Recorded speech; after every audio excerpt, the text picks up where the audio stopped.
What's going on, everybody? Nice to see you. My name is Mark Farzetta. This is the Farzy Show presented by MyBookie, mybookie.ag. And as always, it's lovely to have you along for the ride.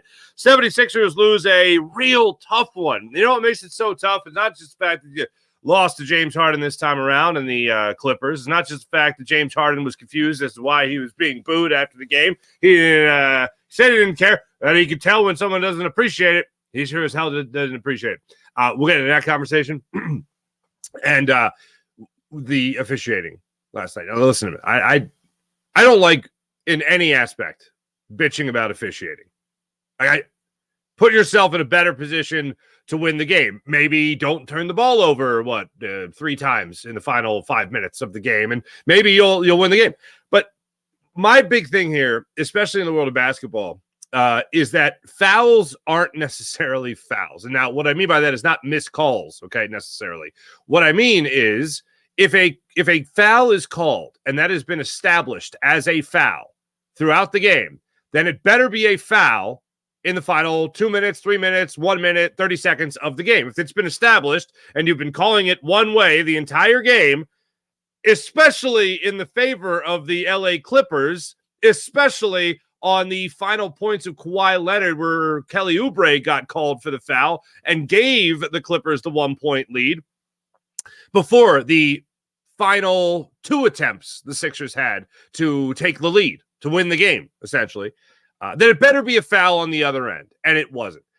It's very similar to the world of baseball, where if it's a strike in the first inning, it sure as hell better be a strike in the 5th and in the 9th, and it better be a ball, just along the same guidelines there. If it's a ball in the first inning, it better be a ball in the 5th inning and the 9th inning and all that. Don't all of a sudden change the strike zone.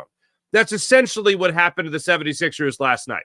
Did the Sixers lose because of the referees? No, the Sixers didn't lose because of the referees. But the referees last night even admitted to making a mistake, surprisingly, on the final play of the game. If you didn't see the highlight, it's in the thumbnail we have for the show on YouTube today of Kelly Oubre just giving the finger to the officials as he sat there on the floor after being fouled by Paul George on the final play of the game. Then he got up, if you haven't seen this, and he went over to each official, and it looked like a scene. It looked like a scene out of Half-Baked, where Scarface goes up to the microphone when he's quitting the fast food joint, and he's just like, F you, F you, F you, you're cool. Except in this case, no one was cool. F you, I'm out. And then he walks away. That's what it looked like to me. I've seen many GIFs, memes, and all that stuff on social media today about calling everybody a bitch. Like, hey, you're a bitch, you're a bitch, you're a bitch. Going through that. Yeah, you could definitely say that as well. And then Nick Nurse comes over. He yells at the officials. Tyrese Maxey, with a little bit of a smile on his face, is trying to restrain Kelly Oubre after the game as he dribbled away. First off, there was a jump ball situation because previously, I'm getting too far into this in the open of the show. I'll get into it a little bit more later. I'm just, got back into it and I was a little pissed off. Okay. Other things we're going to talk about today. The unfortunate fact that the opening day has been pushed back. I'm going to tell you why I don't mind this. I'm going to tell you why I don't mind this, because it helps me avoid what I believe to be the worst day for a baseball fan. All right. I mean, that's going to be avoided. Also, this is why we have this day built in, right? The day off in case there's rain. Well, there is rain, so it gets pushed back. All right. So we'll get into the Phillies. Also, one of the biggest surprising pieces of information that came out leading up to the season starting came out about your Philadelphia Phillies and the Philadelphia Phillies bullpen. I'm not used to this. I know you as a Phillies fan as well, you are not used to this either. But the Phillies bullpen has received praise before the season starts? Huh? What? How? Don't know, but it's happened. We'll get into that conversation. And yes, we didn't get into this yesterday, but more of the Saquon Barkley interview with New Heights podcast, Jason Kelsey, Travis Kelsey, that came out. And yeah, I love the idea of Jason Kelsey returning after that speech, returning to the Eagles to play one more year with Saquon Barkley. And if you haven't seen it, Saquon Barkley is already started to attempt to recruit Jason Kelsey to come out of retirement and play one more year with this Philadelphia Eagles team. So let's get into it all. Let's start it off with your 76ers. Like I said, they did lose last night, which is not fun for any of us. The booing of James Harden, choking in the playoffs, not all on him, a lot on Joel Embiid. I would not have booed James Harden. And you know what? He even said it after the game. Don't get me wrong. For whatever reason, I love that we did. I love that Philadelphia did. I love that we did. Because there's no better boo to me than when anybody touches the puck, anybody touches the ball. There's no better boo than the specific. We were paying so much attention to the game that we were going to know every single instance that you touched the ball, and we were going to boo you every single time. That is by far my favorite boo. It's better, I think, than the introductory boo when you get introduced, and he certainly got booed. James Harden last night, he got booed when he was introduced. I love that too. That's great. The specific possession boo is by far my favorite boo. It's better than booing the officials. It's better than any other boo that is out there.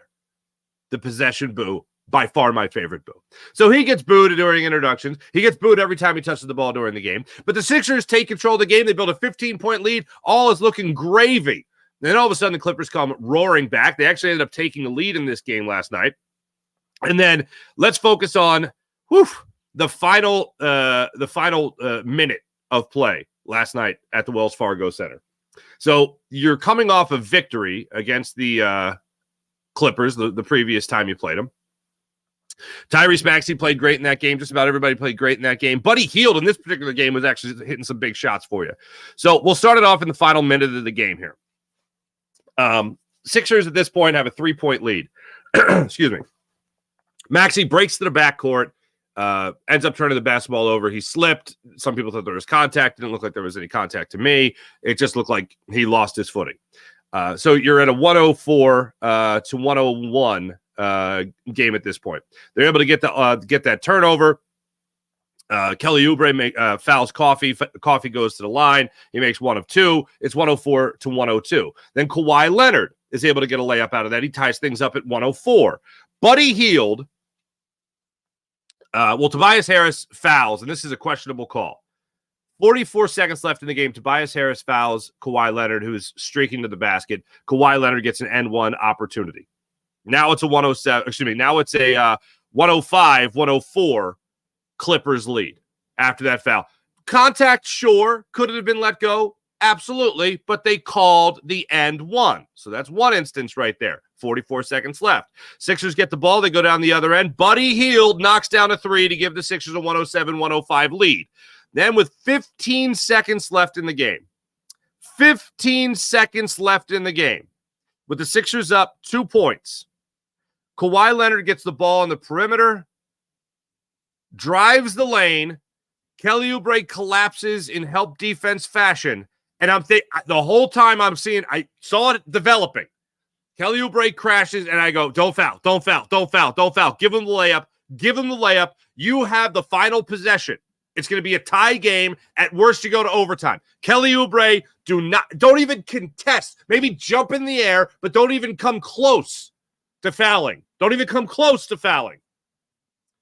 Oubre goes up, clearly reaches over. Could it have been let go? Sure, but they're not going to let that go with Kawhi Leonard driving to the hoop in the final seconds of the game. Kelly Oubre comes over, makes contact with the body, reaches over slightly, but still contact with the body, so it's a foul. Kawhi Leonard goes to the line, hits the free throw. It's a 1-point lead for the Clippers. You now go down the other end of the court. I don't know why Kelly Oubre is the guy that's getting the ball in these situations. But this is the first of 2 attempts for Kelly Oubre to try to win the game for the Sixers. So Kelly Oubre now, with 15 seconds left, to dribbling up the court. Kelly Oubre gets the ball, dribbles to the lane. Kawhi Leonard on him. Kawhi Leonard riding Kelly Oubre the entire time with his forearm, pushing Kelly Oubre away from the basket, pushing him away. And then, just to make matters worse, to intensify what should have already been a foul call on the floor, what should have happened was, as Kawhi Leonard is going up with Kelly Oubre, he reaches over as well. No foul is called on that play, and the ball gets pinned between the rim and the backboard automatic jump ball. They jump it up at half court, where the Sixers win the tip, still down a point. It caroms off of Nico Batum. It caroms off of Buddy Hield. The ball finds the hands of Kelly Oubre, who dribbles to the lane where Paul George is waiting. Going up straight, Kelly Oubre can't even get the shot off. Time expires. Sixers lose 108-107. I had a bigger issue with the supposed Kawhi Leonard foul and no call that led to the jump ball than I did Paul George allegedly fouling and later admittedly fouling from the referee, admittedly fouling Kelly Oubre. At the end of that, Kelly Oubre hits the ground. He's looking around. His time has expired. The game is over. I'm waiting. Is there going to be a review? What the hell's going on here? Did you get fouled? Because I thought if you were going to call a foul, it happened with maybe 1/10 or 2/10 of a second left, and that would put Kelly Oubre at the line with an opportunity to win the game for the Sixers. Nothing is called. Kelly Oubre is sitting there. He flips the bird to the officials, supposedly, gets up, runs over to the officials, bleep you. Well, I don't know if he was saying F you. I don't know what he was saying, but it was pointing out the officials, and we know that everyone's got the conspiracies and the thoughts about the officials and whether or not they're betting games, whether or not they're in on it and all that stuff, whether or not they're on the take. And Kelly Oubre starts losing his mind at the officials. You have Nick Nurse, who goes over there. He looks at it a couple of times on the computer. He goes over to the officials. He's pissed off. He has to be restrained. Then Tyrese Maxey come over. It's pandemonium. Maxey's pulling Oubre out of there. And the dogs and cats living together. Mass hysteria. And the next thing you know, you're in the press conference. Here's how Nick Nurse addressed the issue when he was asked about what the hell happened at the end of the game. And we just quite make the play at the end to win. Not trying to get you in trouble, but you and Kelly were pretty frustrated with the officials at the end. What did you think of the way it was officiated in those final moments? Well, I think, I think he took it in there pretty hard, right? I looked at it on the screen, on our computer a couple times. I thought there was certainly contact, certainly as much as with the last two or three that got called and ones at the other end. And that's all. I just thought it was enough contact to call. But that's the way it goes sometimes. I mean, we don't turn it over a couple times, right? The Clippers went. And if you're a head coach, that's the way you have to look at it. You have to acknowledge. So yes, did we get screwed by the officiating? Absolutely. But did we hurt our own chances of winning by turning the basketball over? Yeah. Tobias Harris inbounding, just barely trying to beat the 5-second clock out of bounds, ends up just giving the ball away. I think it was to Coffee. Tyrese Maxey falling down, trying to get into the backcourt to receive an inbounds pass. That obviously can't happen. And look, flat out, on what would be the game-winning play for Kawhi Leonard, Kelly Oubre made a mental mistake. You can't contest that shot as closely as he did. Because the worst that happens, if he gets that layup, you have 14 seconds left on the clock. It's a tie game. You're dribbling up court with the final shot. And you got Tyrese Maxey on your side. Why Tyrese Maxey also wasn't getting the ball there is beyond me. But that's just what they decided to do. You finally have a game where you see a lot of contribution there from Buddy Hield, who surprisingly, maybe it was because his first couple of games with the Sixers, he was on fire, but actually had, I guess it would be 1/100th of a point better 3-point shooting than he did before the trade. That was a little surprising. I was like, he's got to be down recently. And he is down recently, but what he's not down is overall. He's actually up 1/100th of a point with the 76ers. Overall, last night, Tyrese Maxey finished with 26 points. Oubre finished with 17. And Buddy Hield was 3 for 7 from beyond the arc for 17 points. Great to see that. When it came to everything else, as far as Kelly Oubre went, he did apologize. He said it was a heat of the moment type thing, an emotional game, a close game.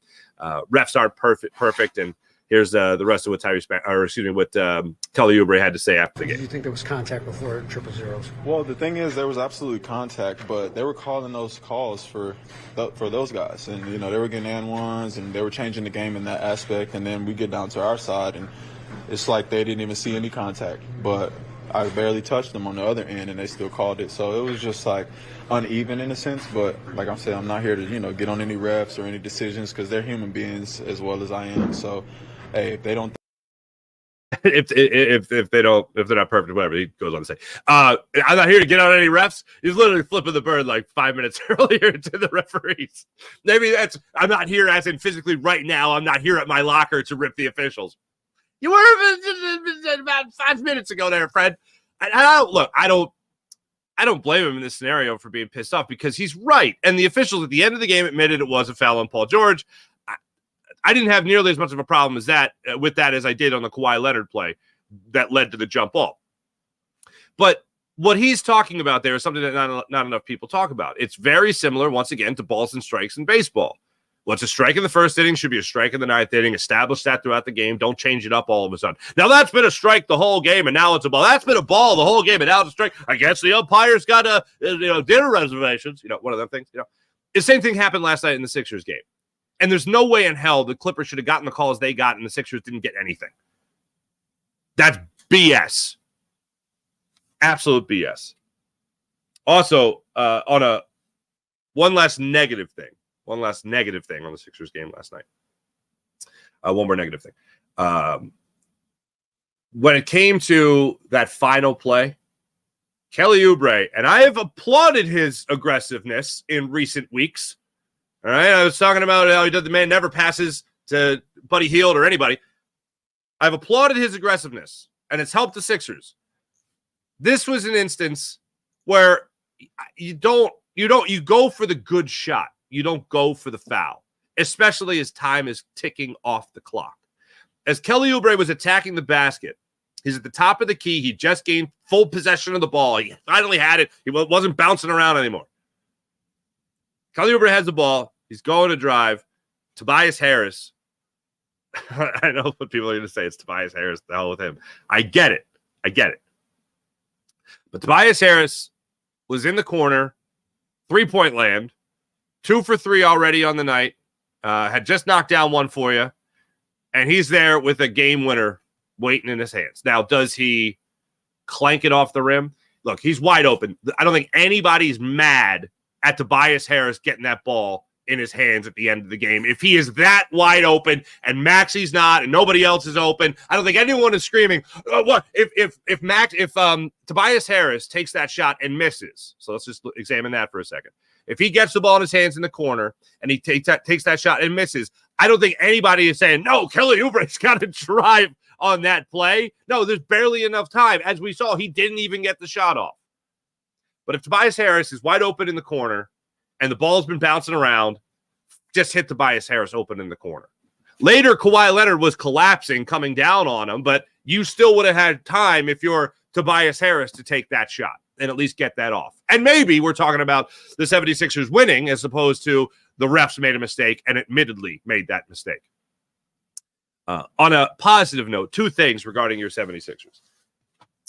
Number one, Tyrese Maxey is a leader. He's 23 years old. He's an all-star. He's got that credential on his resume, which is a beautiful thing to have on his resume. All-star, 23 years old. He has stepped up and become this team's leading scorer, as many expected, rightfully so, since Joel Embiid has been out. Seeing him on the court last night during a stoppage of play, tell Tobias Harris to not pass up on a wide open 3. And yes, Tobias Harris should have shot the 3, and he didn't. I want to say it was late in the third quarter. And Tobias Harris standing at the top of the key, just got the ball from Tyrese Maxey. He's open. He pump fakes, gets a guy flying by, doesn't feel like he has a shot, gives it back to Maxey. Maxey then turns to Tobias Harris during the next stoppage, and he's just like, dude, you got to shoot that. You got to shoot. You can see the body language. Just read his lips. You got to shoot that. And then during a timeout, the next timeout, they're sitting on the bench, and you see Tyrese Maxey trying to coach up Tobias Harris. That, to me, was one of the best things I saw in the game. And I watched ESPN's coverage of it because every once in a while when they're on the national broadcast, I like to get that perspective. I think Ala and I think Kay do a wonderful job, but I like to get that national perspective from time to time. And you were able to get that mic'd up Tyrese Maxey throughout the game. You're able to see shots like that of Tyrese Maxey to Tobias Harris, and you're able to see shots like Tobias Harris and Tyrese Maxey on the bench with Maxey trying to coach up Toby. 23-year-old leader, folks. That's why people talk about the window with the Sixers. Is it closing? Yeah, with Joel Embiid, it's closing. But with Tyrese Maxey, and yes, you're going to need more help. The window is going to be cracked. If this is the last season of Joel Embiid, let's say, or in the next 2 years, if Joel Embiid leaves, then I'm going to be looking at the window to be open with Tyrese Maxey to be the center of attention for this team. And whether or not he will rise to the level of a guy who can actually carry a team. Because as we have found out, without Joel Embiid, no, he's not ready to carry the team just yet. But if you're talking about a 23-year-old player who has, in his career, been through a lot, from a guy that was good enough to start to a guy that was coming off the bench to all of a sudden a guy that was starting because of all the BS with Ben Simmons, then the James Harden drama that I think did help him, having that kind of presence there, but also then having to be, pushed down to number 3 on the scoring list, and now back to number 2, and now to number 1 with the injury history of Joel Embiid. He's been through a lot. Guys like that can either cower in the inconsistency, shrink from it, or they can rise to it. And he has certainly risen to it when it comes to taking on more responsibility as a leader on this team and obviously the scorer that he has been. Next up is becoming the guy that can carry the team. Yes, it would be a lot nicer if other guys were contributing. No better example than the Kings game before this one here against the Clippers. So, yeah, it'd be nice. It'd be nice to get some more help for Tyrese Maxey. One more positive thing when it comes to the 76ers, and I am looking forward to this, is there was a report from Adrian Wojnarowski before the game that the 76ers are expecting Joel Embiid to be ready before the season is over. Now, what does that mean? He put it 2 different ways. The first way Woj put it in his report with Malika Andrews was they are expecting him to play a handful of games before the season ends, before the regular season ends. Then by the end of the report, so about 90 seconds later, Woj goes, yeah, they're expecting he could play in a few games before the season. Okay, so you just gave me a handful, which I would consider 5, and then you went a few, which could be 2 or 3. So what are we doing? Bottom line is he's got to play his way into shape. He's got to play his way into shape before the end of the season, so he's somewhat ready for the regular season. That's what we're hoping for. But even Nick Nurse said in his pregame press conference that they're considering it. The word was likely that Joel Embiid will be back. He's moving around on the practice court well, and things are trending in the direction of him returning to play for the Sixers before the season ends. So I'm at least looking forward to that. I'm looking forward to that. This is the worst. Let me tell you something I hate. I hate the day after opening day, to talk about baseball with you here. I'm such a baseball nut that I think that the day after opening day is the worst day in sports. You could say it's like after the All-Star, after the MLB All-Star game, because there's literally nothing happening. But for me, the worst day is the day after opening day. I feel like you get so revved up, maybe me because I'm a nerd, but I get so revved up for opening day. I'm so excited for opening day that it's like, oh, baseball, it's so great. We get this every day. It's going to be every day. And then you have one day of it, and it's like, okay, now I got to wait a day for it to be every day. Like, I don't know I just hate that day. So this, to me, the weather helps us. And you actually get to utilize the worst day, as to why you have the worst day, because you have that day off in between the opening day and then the rest of the season. You're actually utilizing it because of the weather. So you're pushing back opening day for the Phillies from today to tomorrow. I'm fine with it. I'm glad they did it. I'm glad they didn't drag it out to this morning. The Phillies made the announcement last night. So great to see that. Happy to see that they made the announcement. They didn't screw over the fans and have them even come down and be like, oh, no, well, I guess it's raining. Shocker. And then you move on. No, they made the call. Good on the Phillies for doing it. I laud them for that. I applaud them for it. When it comes to everything else, as far as this Phillies team goes, we talked a lot about Johan Rojas and whether or not he's going to be ready to be the everyday center fielder. You look at his spring numbers, god-awful. After the positive reports of, oh, he's looking all yoked up before the season. Oh, Johan Rojas has put on weight and all this great stuff. Ready to go through 162 games, maybe hit the gaps a little bit more, maybe even hit, 7 home runs. Who knows, right? That's the way you can look at it. But everything else has sucked since then for Johan Rojas at the plate especially. But yet, even though Dave Dombrowski said before the season that they're looking at Johan Rojas as a guy that really needs to earn his roster spot, they're not just going to hand it to him. Well, after a 170 batting average in the spring and a 214 on-base percentage, he still gets to be your everyday center fielder, at least to start the season. Brandon Marsh is here. Whit Merrifield is here. Nick Castellanos is obviously going to be there in right field. You're going to have Kyle Schwarber as your designated hitter, and at times I'm sure your left fielder to help give Bryce Harper maybe some time off from playing first base and resting his back as much as humanly possible. But one thing I didn't see coming for the Philadelphia Phillies, especially with no huge acquisitions made when it came to this particular area of the Philadelphia Phillies roster, I did not expect, especially with the way last year ended, the Philadelphia Phillies to be ranked by MLB.com as the best bullpen in baseball. What? Best bullpen in baseball. Now, this is how they did it. They have a projected WAR. Okay? A projected WAR of 4.8. Okay. All right. I don't know how that means, but that's what they got. The team that's second to them, go figure, is the team that's also waiting in Philadelphia to play baseball, the Atlanta Braves. Listen to this. Jose Alvarado, Jeff Hoffman, Gregory Soto, Sir Anthony Dominguez, Matt Stromo, Ryan Kerkering, when he's ready to go, Connor Brogdon, and Junior Marte. They are expected to be the best bullpen in baseball. Who is the closer? I admit that sometimes we make too big deal. Who's the closer, right? Because in all honesty, I don't mind as much as other people the closer by committee. If you can get that guy that can be established, if Jose Alvarado ends up being that guy that can establish his position as the closer on this baseball team, well, then you give it to him. If you have a guy who's established that role, then his mindset is around it, he would be my number one vote to have him be that guy. If he can be that guy and he's established himself there, you keep him in that spot. Because I do think that every single baseball player is a creature of habit. Very few and far between do you have the whatever guys that are just like, hey, you're going to lead off today. Cool, whatever. Hey, you're going to bat ninth today. Okay, cool, whatever. Hey, you're in the middle of the order today. Cool, whatever. Like, very rarely do you have guys that with that type of mindset. Bryce Harper is definitely that type of guy. Hey, you can play first now? Yeah, sure, whatever. All right. Not only that, but it's his idea to play first base. Very few players, Major League Baseball, have that type of mindset where it's like, yeah, whatever, I'll do whatever.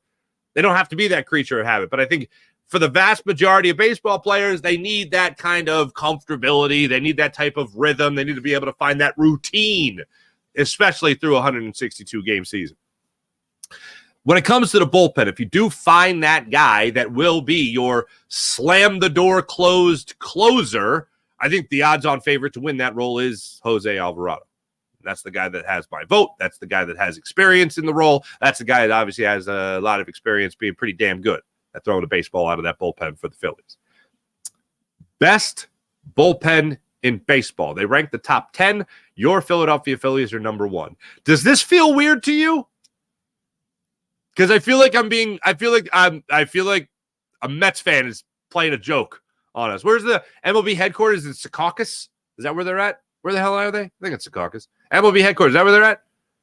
I feel like somebody's playing a joke at MLB.com on all of Philadelphia. I feel like some Mets fan got the controls. It was like, hey, look at this. I'm going to tell the Phillies fans they got the best bullpen in baseball. Click, publish. People just look at it dumbfoundedly like I did. It was one of those things where if you look at Facebook or Instagram or TikTok or whatever, it comes up, you're like, this is a joke. This is not real. It's real. MLB.com. There you are, ladies and gentlemen. Number 1 bullpen in baseball projected.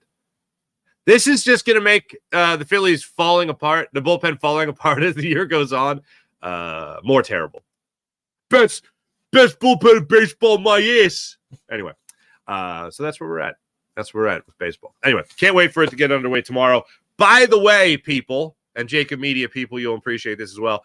Tomorrow on the program, Jody McDonald will join us. Yes, we'll sprinkle in some football chatter, naturally, but Jody McDonald's a baseball man. we'll be talking to Jody McDonald about the world of baseball and whether or not he looked at that projection for the Phillies dumbfoundedly and is curious as the rest of us. Also, we will examine how concerned we should be about Bryce Harper's back. We will examine Kyle Schwarber as the leadoff hitter. I got asked this question yesterday by Jason Lee, and I was doing his podcast, and he asked me about the leadoff spot. I have conceded the point.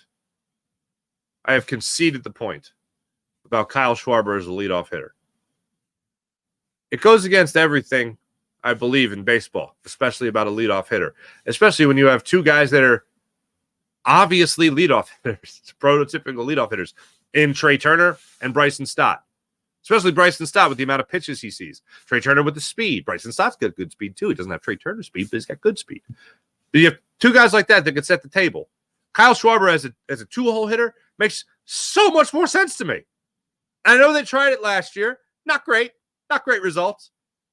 But the Phillies, through any of the last 15 years, 20 years, I mean, you talk about guys struggling as the season gets underway. Charlie Manuel would even talk about it. It's not hitting season yet.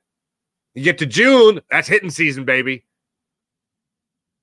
So for me, I look at this and I go, well, what's the difference? Like, this team has always struggled. It hasn't been necessarily just the leadoff hitter, but the bottom line is Kyle Schwarber, over the last two seasons, when he is the leadoff man in your lineup, you're winning baseball games. And no matter how many stats you throw at the argument, no matter how much you bring up analytics, the only analytic, the only number, the only stat that matters is the marks you make under the letter W and the marks you make under the letter L. And you chalk up a lot more marks under the letter W when Kyle Schwarber is at the top of the order. This is one of those things that doesn't make any sense to me, but here we go. Here's Kyle Schwarber at the top of the order. That's the way I think the Phillies are going to play it. That's the way I think Rob Thompson's going to play it. And that's how the season's going to start. I say that because I still, other than when wins and losses, which I know, other than wins and losses, which is the only thing that really matters, other than wins and losses, there's no justification for it. Kyle Schwarber's your leadoff hitter, and that's that. Trey Turner probably bat second, Bryce Harper probably bat third, and so on and so forth. That's the way they'll break this down. But yeah, looking forward to the regular season getting underway tomorrow at Citizens Bank Park. Also, by the way, I'll be down there on the field before the game. Actually, yeah, we're gonna run Jody at the end of the show tomorrow, so that'll be taped. I'll be on the field with Fox 29 doing a hit there. So I look forward to it. It's always exciting. Did the same thing last year. Literally did the same thing. Interviewed Jody, and then I went to Fox 29 at the field. Mike Jarek was all in his Phillies gear with the big chain, the big gold chain with the fanatic face on it. You know, good stuff. Let's talk some football. Saquon Barkley went on the New Heights podcast, and it's a great interview. The two big things that I took away from it, one is one that didn't make the rounds until yesterday, which was the Fletcher Cox story. Saquon Barkley's rookie year, he's running down the field. All of a sudden, he gets tackled from behind. Oh, I hope it wasn't a hip drop tackle. Anyway, gets tackled from behind by who? Defensive tackle Fletcher Cox. Saquon Barkley turns around, and I guess Fletcher Cox saw the shocked look on Saquon Barkley's face that he was caught by Fletcher Cox. And he just kind of looked at it and was just like, what? And Fletcher Cox goes, yeah, I'm going to be your daddy for the next 12 years. That got a huge laugh out of Jason Kelce. And then Jason Kelce says in the New Heights interview with Saquon Barkley, I look forward to watching you. Can't wait to watch it this season. And Saquon Barkley, without missing a beat, says back to Jason Kelce, you know, you don't have to watch it. How about that? Already starting the campaign to lure Jason Kelce out of retirement. I wouldn't be mad. I wouldn't be mad if Jason Kelce, after that heartfelt 45-minute speech, which was about 43 minutes of crying and pauses and cry breaks, I wouldn't be mad if he was just like, Yeah, just replay this all next year. You know what? And maybe I'll just read the speech again at the parade while he's dressed like a mummer. Wouldn't be mad at him. Wouldn't be mad at him even a little bit. I love the idea of Saquon Barkley trying to lure him out of retirement already. Not bad. Not bad at all. I'm all for it. I'm all for it, as I think just about every single Eagles fan is. And you know what that means? That you don't have any more questions. If Jason Kelce comes back, Cam Jurgens moves back to right guard. So I'm already entertaining this. Jason Kelce, this is what I was doing 2 days ago, actually, when I saw the clip that came out, the teaser for the episode. Jason Kelce moves back to center, moving Cam Jurgens back to right guard. Where are your questions? Other than if they stay healthy, what is your question mark? Where's your question mark go on the Eagles offense? It's non-existent. There are no questions. It only moves to, can Jalen Hurts really be the guy that he was in 2022? Which is what we've been talking about anyway. But as far as confidence in players holding down the fort, no more questions. Be like a lawyer saying, no further questions. We're good to go. We're good to go. And that's all it would be. I hope to see it. I would love to see it. Let's hope that we see it. I don't think we're going to see it. That's how I'll go with this Philadelphia Eagles team and Jason Kelce with any idea of him coming out of retirement. By the way, I've seen the reports there about ESPN making a strong push for Jason Kelce to join their Monday Night Football coverage. No.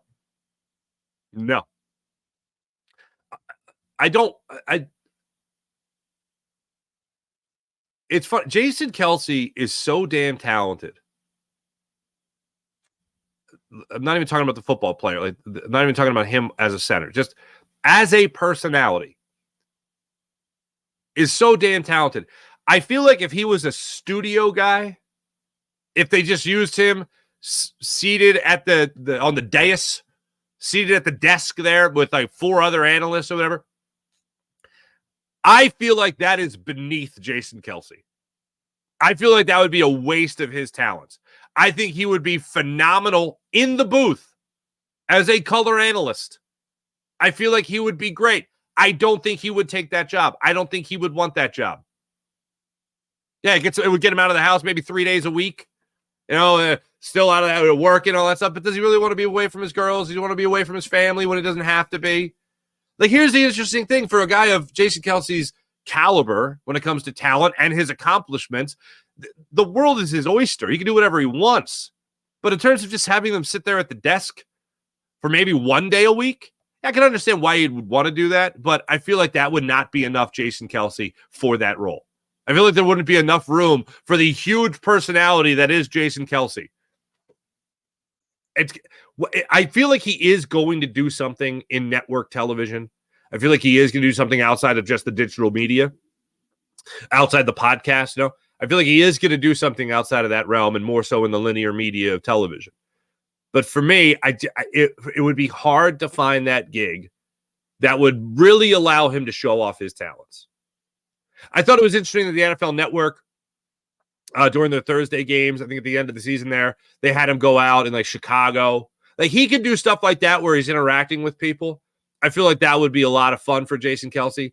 But Monday Night Football, if their plan hasn't come out what their plan is, but if their plan is to, yes, pursue Jason Kelce for just a studio gig, I feel like Jason Kelce's talents could be utilized in a much bigger and better role than that. Maybe something short of his own show and something more than, well, this is what I think about the game tonight. What do you think? Keyshawn? I don't know. Is he still on the Monday Night Football, bro? I don't even know. I don't.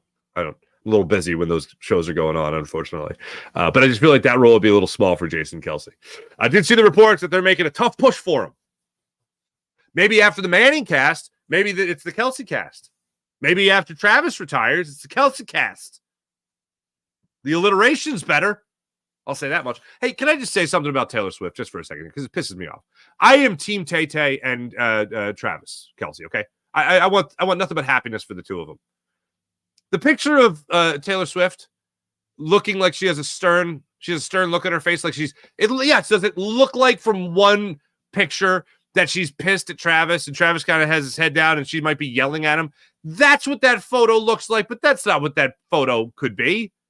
There's a million other things that photo could be. And I hate in this TMZ media world that we're in today that's the picture that gets out there. She could have been upset about something that happened on tour. She could have been upset about a bag that got lost in travel. I don't know. I doubt that's the case. But then I just hate that trouble in Kelseyville.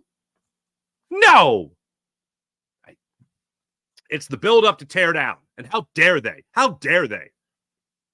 That's all I have on that. That's all. I'm not getting more into it. That's all I'm going to say.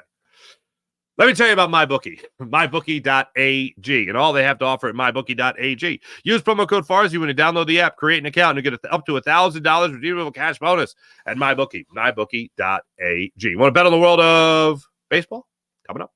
You can do it. Want to bet on the world of basketball, NCAA tournament, whatever the case may be, you can do it all at MyBookie, MyBookie.ag. So take advantage of all they have to offer at MyBookie.ag. When you download the account, or when you download the app and create an account, use promo code FARSY and get up to $1,000 redeemable cash bonus at MyBookie, MyBookie.ag. How about the incredible people at the Game Time app? Download the Game Time app to your phone. Use promo code FARSY and get $20 off your first purchase at the Game Time app. So if you want to go to the game, Game Time app is where it's at.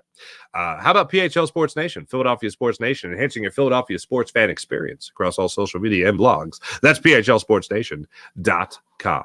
Let's get into the chat check and see how you wonderful people are doing on this fine, fine morning. Buddy Christ, good morning. April, good morning. IBH, what's popping? Prolific, 3 a.m. Cali time. Good morning, Cali time. Wait, one of my favorite scenes ever. Oh, Half-Baked. It is a great scene. If I can reminisce for a second on the movie Half-Baked. My buddy Dave Candia. 8th grade? I think that movie came out when I was in 8th grade. He was like, dude, you got to watch this movie. You're not going to believe it. I'm like, what do you mean? It's like, it's all about getting stoned. I'm like, what? Getting what? Okay. And I just remember thinking it was next level, man. It was next level. It was similar to the feeling I got when I watched Anchorman for the first time. Like, I just got the feeling that Dave Chappelle and his friends were just like, we're going to do some stuff, man. It's just going to make us laugh. It's going to make no sense. And we're just going to have some fun. And it certainly seemed like it. What a phenomenal movie. I can't believe it didn't win Best Picture. I better look up what won Best Picture. When did that movie come out? I'll get to that later. B. Costello, good morning. I'm so happy for opening day, says Buddy Christ. I'm happy too. 76ers. That was a rough one. B. Costello. Nick Nurse is ready to throw hands. I will say I knew Nick Nurse was a very animated coach.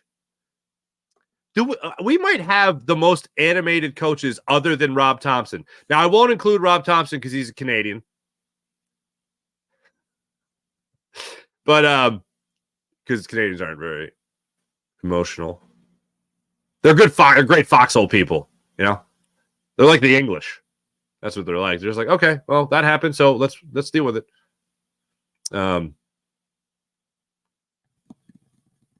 Nick Nurse, Nick Sirianni, excuse me, and John Tortorella. Very emotional coaches.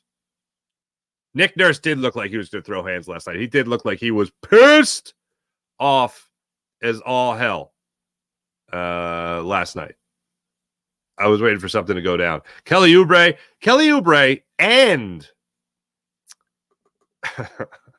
Kelly Oubre and Nick Nurse look like they're gonna get fined. Pretty much that's what's gonna happen. I was afraid of this. What was the best picture in 1998? Titanic. Of course it was. Half-Baked is better than Titanic. How many times have you watched Half-Baked? How many times have you watched Titanic? Titanic, once. Half-Baked, 1 million? I don't know. Anyway, Nick Nurse is animated, yeah. Sean Kilray, what's going on? James Alexander III, what's going on? Terrible no calls, I concur. Sean Kilray, what a difference from Glenn to Nurse. What did you say in the press conference? Here is my favorite part. Here is my favorite part of the press conference from Nick Nurse, okay? I think it's right at the beginning of this. I'll play it again, just the beginning. Here it is. And we just quite make the play at the end to win. That is the best delivery possible. I guess we couldn't make the play at the end. Why couldn't you make the play there, Nicholas? Oh, because there was a no call? Because your man was fouled? Again, I didn't think that there was a foul on the very last play. I know the refs admitted to it. I disagree with that. There was a foul on Kawhi Leonard on the play that led to the jump ball, also on Kelly Oubre. That was the bigger no call to me than Paul George, because I thought Paul George went straight up. He was outside the circle. There was contact, but that was good defense, in my opinion. When I did a tutorial what did I do yesterday? Tutorial of the hip drop. Here you go, another tutorial. For the people on the podcast, I'm getting out of my seat again. You see Kawhi Leonard, ladies and gentlemen, with his left forearm out, and he is pushing Kelly Oubre to the baseline. Now, you might say, oh, that's good. That's a good defensive play. That's a good defensive play. He's pushing the guy. Kelly Oubre goes up. He's still getting pushed, and then he gets the contact up top. No call. And you just called it down the other end? Get out of here. Multiple times. The Tobias Harris foul call and the Kelly Oubre foul call, which again, I'll say, so that I'm not all Homer and Paulie pom-poms, Kelly Oubre made a mental mistake. You don't go over and contest the shot like that when the worst that can happen is that he ties the game. Sixers are up 2 points. You don't give him the opportunity to get the end one, especially if you have the feeling that the referees aren't really making calls for your favor. And instead, Kelly Oubre contests the shot, does foul. I'm not saying he didn't foul. He did foul. But if you're going to call that, you better call it the other end as well, and they did not. Sixers absolutely have a gripe here. A legit gripe. What do we have here?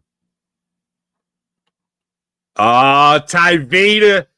Tyvita, did you see Kelly Oubre flipping the bird in my thumbnail and said, I better check in on Farsi today. He's talking Sixers. Welcome. What's up, Tyvita? Tyvita, nice to see you. Oubre. Thank you, Buddy Christ. Buddy Christ.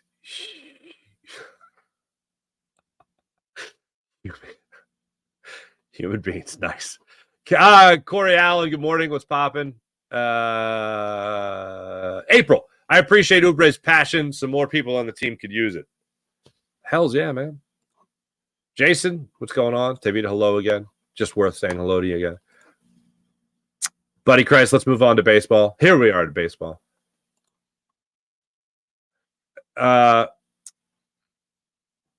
Boy TV, what's going on? I think Maxey should get the final shot, but if by any chance Tobias is open, I agree. I was surprised that Oubre with Kawhi Leonard on him got the last shot. What in that sentence? Last two shots. The second to the last shot of the game, I understand. Ball was bouncing around. It was chaos. All right, mass hysteria. The no call on the shot that led to the jump ball. Kawhi Leonard is on Kelly Oubre, and Kelly Oubre gets the last shot. What? No, that shouldn't happen. What? Huh? Maxey should have the ball in his hands. Maxey did not have the ball in his hands.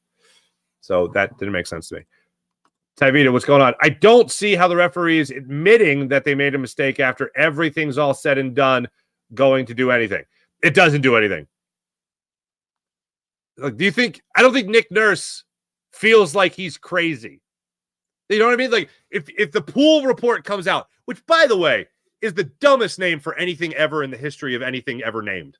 This is the pool report. No, this is the grade. Did we not call it the official's grade for the final game was F-?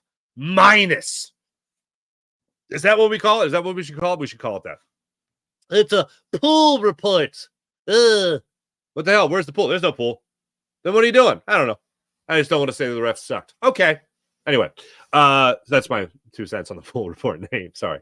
When I saw it this morning, the pool report, when it came out, I was just like, this is still a dumb name. But anyway, the Sixers, do you think they feel like they were crazy to want what they wanted last night? No, I don't think. I think they know the game of basketball, I think they understand that the referees established a line of what a foul is and what a foul is not. And at the end of the game, decided that the Clippers are going to get these calls and the 76ers are not.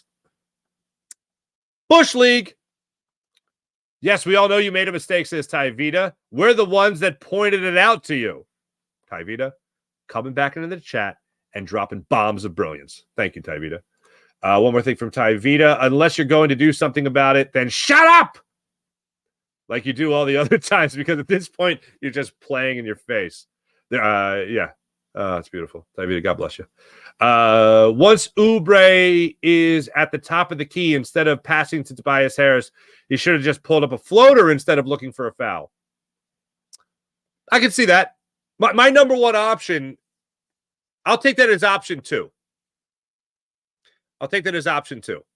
Option number 1 for me is still, you're dribbling to the court. Here's another tutorial. You're dribbling up the court. You're at the top of the key.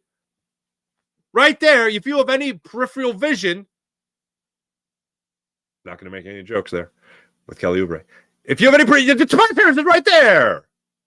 Yeah, that's all you got to do. Shots off. I'd rather Tobias get that shot than Kelly Oubre go for the floater. And that's not what happened. But yeah, option 2. That would be Hutch. I like that as an option 2. That's a good one. Ratchy, Maxey coaching up our max contract player. I know.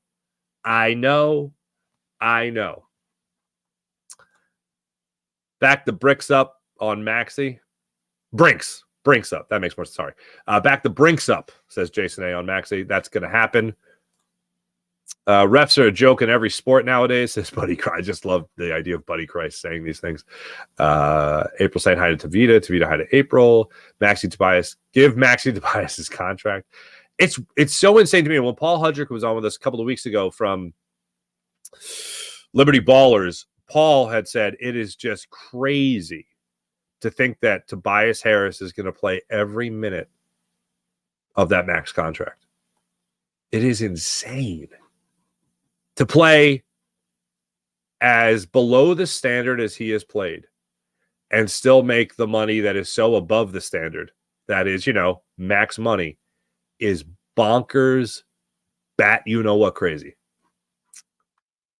Everyone's saying hi. Every time the number has been called, he's shown the bleep up. Tavita, long time to see you. Usually not up this time. Hope all is well. Thank you, Tavita. Hope all is well with you. Wait, April. I went to my niece's soccer game last night, and the ref sucked. Excuse me. That's great. I don't mean that's great, but that's just great that you're calling him out on the show. Or her. I don't know. One girl kept getting away with shoving her, and I was ready to come out of the bleachers. April's taking her shoe off, going on to the field. Buddy Christ, Farzy fam love. Damn right. Everyone, we all love each other here.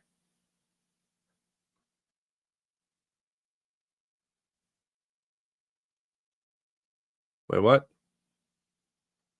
Dear Lord, pick up your skirt. What? Daz, what are you saying?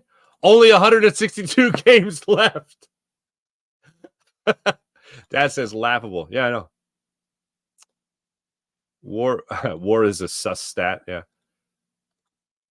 Wait, starting to look at high schools. Your kid? Oh my god, we got kid conversation going on in the chat. I'm fine with it. The Phillies have the best bullpen in baseball. Bold of you to assume that a Mets fan is smart enough to do that list. April, thank you. Buddy Christ, I'm about to rise from the dead. I really hope my mom doesn't see me referencing Buddy Christ as much. She'll be pissed. Babs, what's up, Babs? Farzy, most people on MLB Network have picked the Phillies to win the World Series. There's no underdog story to this team. Oh, hell no. I agree with you on 1,000 billion% on that. You can't be an underdog and have one of the highest payrolls in all of baseball. Like, there's no underdog story there. If you get into September and you're 10 games out of a playoff spot and all of a sudden you're in the playoffs, all right, fine, maybe. But no, before the season, we're not talking underdogs here.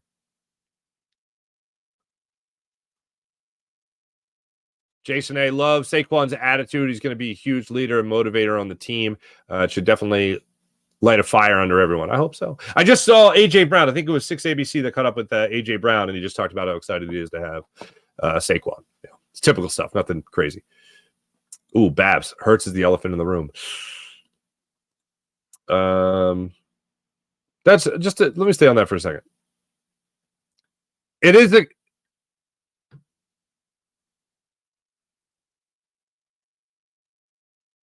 there is a negative side of this, and I don't want to skew negative, but he's the quarterback, and he's a young quarterback. My opinion, my belief is that Jalen Hurts is going to ball out next year. My belief is that he will, again, at least late in the season, I won't even say late in the season, at the end of the season, will be up there with MVP conversation. That's where I am. That's where I am right now with Jalen Hurts. With all the weapons he has, all the excuses out the window. The only excuse that, and I'm not bringing it up now so that I could say, oh, I told you this is going to be difficult. I'm not saying that. But if the only thing that's different is the offensive coordinator, you could say, well, that's a big deal. It's different again, and he needs to be in the same system with the same play caller for back-to-back years for his second year to be a great year. Okay, if that's the excuse, then Jalen Hurts ain't the guy. If he absolutely needs everything to go right around him, then he ain't the guy. However, I think he is the guy. I think Kellen Moore is going to help this offense. I think he's going to help Jalen Hurts. And I sure as hell think Howie Roseman helped Jalen Hurts. You can't have Devontae Smith, A.J. Brown, healthy Dallas Counter, and Saquon Barkley, and then be like, but I had a different offensive coordinator, Miss Scoozy. What do you want from me? No, you can't be like that. You can't be like that. But I understand that, yeah, if Hurts ain't right, then Hurts ain't the guy. If next year Hurts is bad, then he ain't the guy. Jason Kelsey has announced on his podcast that he and Fletcher Cox will throw out the ceremonial first pitch at the Phillies game this Saturday. Kelsey said, my elbow doesn't. Yeah, Kelsey said that Fletcher Cox is going to have to throw it out because Kelsey's elbow doesn't work. That's great. I think both of them were at the Phillies game last year. In the it was the series. Was it the series? It was the game. I think it was a game. They did one game like they do every year from the stands. The broadcast does, and Jason Kelsey and I think Fletcher Cox were some of the guests. Ratchy, Jason Kelsey can still play football. I agree. Kelsey will hate ESPN. Just ask Pat McAfee. Goo. Corey Allen, the elephant in the room is Sirianni. Here's what I'll say to disagree with that, Corey. The elephant in the room. The elephant in the room means it's something that other people find that is worth ignoring, I guess. Like, I don't think Sirianni is big enough to be an elephant. You know what he is? I'll call him this. He's the zebra in the room. I'll call him that. Because he's not, I don't think he's big enough anymore to be the elephant.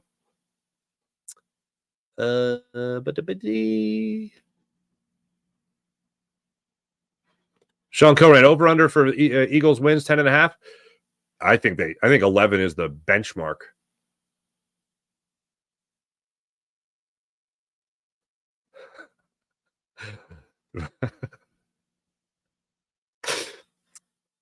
What part of Jamaica? Right by the beach, boy.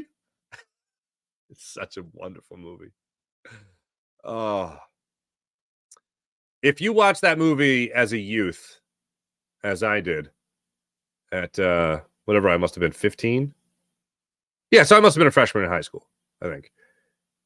If you watch that movie as a youth and then you proceeded to go on dates, if you didn't try to have, was it a $5 date? Such a nice day. Let's go for a walk. Then you know what? You didn't learn. I learned economics from that movie. Reaches his hand in a homeless person's cup. The ticker goes up. Oh, man. Now you're going to start hitting me with quotes. Sean Kilrain, half baked came on 98. Thank you. Horse was a diabetic.